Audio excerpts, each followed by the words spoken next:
राधे राधे दोस्तों, आपका स्वागत है। और आप भगवान की कृपा से आप लोग अच्छे होंगे। और मेरी तरफ से सबको राधे राधे, जय श्री राधे। आगे आपको मैं एक कथा सुनाने जा रही हूँ। प्लीज़ आप ज़रूर इसे सुने और कमेंट करें और ये बताएं कि कैसा। राधे राधे। आगे मैं आप संतान सदी की कथा और व्रत के विस्तार में आपको बताऊंगी। पहले आप विस्तार पूर्वक इस व्रत की पूजा विधि और विधान समझिए और ध्यानपूर्वक सुनिए।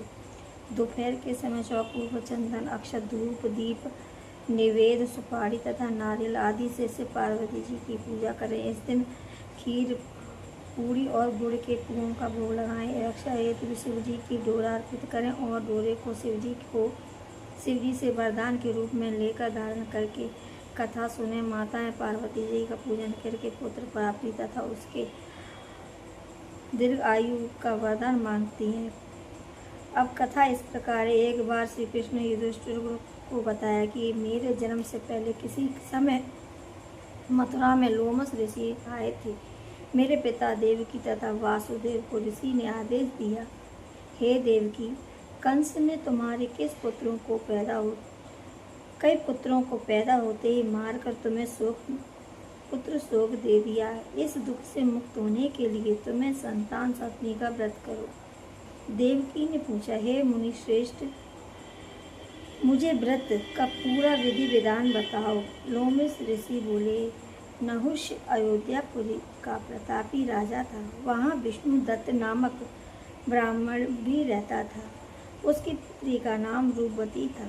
उस रानी चंद्रमुखी तथा रूपवती में परस्पर घनिष्ठ प्रेम था। एक दिन वे दोनों सरयू में स्नान करने गईं और वहाँ और भी स्त्रियां स्नान कर रही थीं। उन्होंने वहाँ मंडप बनाकर पार्वती सहित शिव की प्रतिमा बनाकर विधि पूर्वक पूजन किया। उन स्त्रियों से चंद्रमुखी तथा रूपवती से पूजन का नाम तथा विधि पूछी। स्त्रियों ने बताया कि हमें ने पार्वती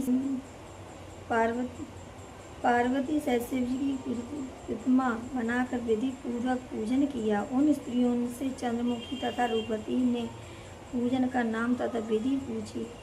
स्त्रियों ने बताया कि हमने पार्वती सहित शिव की पूजा की।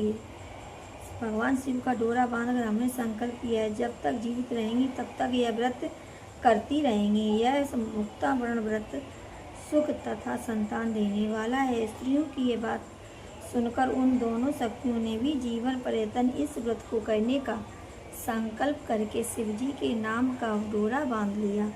किंतु घर पहुंचने पर वे संकल्प को भूल गईं। फलतः मृत्यु के पश्चात रानी बानरी तथा ब्राह्मणी मुर्गी की योनि में पैदा हुई। कालांतर में पशु योनि छोड़कर मनुष्य योनि में आई। चंद्रमुखी मथुरा के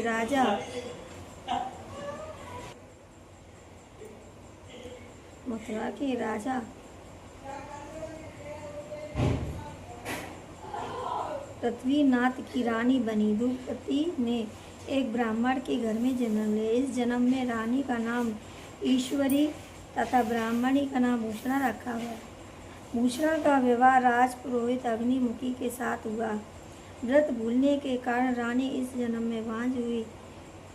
कहीं ब्रह्मणावस्था में जाकर उसको एक गूंगा तथा बहरा पुत्र जन्मा तो सही, पर 9 साल का होकर वह मर गया। भूषणा ने व्रत को याद रखा था, इसलिए उसके गर्भ से सुंदर तथा स्वस्थ 8 पुत्रों ने जन्म लिया। रानी ईश्वरी के पुत्र शोक की संवेदना के लिए भूषणा उसे मिलने गई। उसे देखते ही रानी के मन में ठाह पैदा हुई। उसने भूषणा को विदा करके उसके पुत्रों को भोजन के लिए बुलाया और भोजन में विष मिला दिया। परंतु भूषणा के व्रत के प्रभाव से उसका बाल भी बांका न हुआ। रानी क्रोध में भरकर अपनी नौकरों को आज्ञा दी कि पुत्रों के आभूषण के पुत्रों को पूजा के बहाने जमुना में ढकेल दो। भूषणा के बाल व्रत के प्रभाव से इस बार भी बच गए। परिणामतः रानी ने जल्लादों को बुलाकर आज्ञा दी कि ब्राह्मण बालकों को वध स्थल में ले जाकर मार डालूं। जल्लादों के बेहद प्रयास करने पर भी बालक मर न सके। यह सुनकर रानी को बहुत आश्चर्य हुआ। उसने भूषणा को बुलाकर पूछा कि किस कारण उसके बच्चे नहीं मर पाए। तब भूषणा बोली, आपको क्या पूर्व जन्म की बातें स्मरण नहीं है? भूषणा बोली, क्या? मुझे तो स्मरण नहीं है। तब उसने बताया कि पूर्व जन्म में तुम राजा नरकुश की रानी थी और मैं तुम्हारी सखी। हम दोनों ने एक बार भगवान शिव का डोरा बांधकर संकल्प किया कि जीवन पर्यटन संतान सती व्रत को किया करेंगे, किंतु दुर्भाग्यवश हम भूल गईं और व्रत की अवहेलना होने के कारण विभिन्न योनियों में जन्म लेती हुई अब फिर से मनुष्य जन्म को प्राप्त हुई है। अब मुझे इस व्रत की याद आ गई थी तो मैंने व्रत किया। उसी के प्रताप से मेरे पुत्रों को आप चाहकर भी ना मार सकी। यह सुनकर रानी ईश्वरी ने भी विधि पूर्वक यह संतान सुख देने वाला मुक्तावरण व्रत रखा। तब व्रत के प्रभाव से रानी पुनः गर्भवती हुई और एक सुंदर बालक उत्पन्न हुआ। उसी समय से पुत्र प्राप्ति और संतान की रक्षा के निमित्त इस व्रत का अत्यधिक प्रचलन हुआ और जो भी इस व्रत को करता है उसके और तब से सभी लोग ये संतान शक्ति सभी माताएं बहनें गणेश जी का पूजन और शिव पार्वती की पूजा करके संतान शक्ति का पूजन करने लगी और अपने बच्चों की दीर्घ आयु का वरदान मांगती हैं।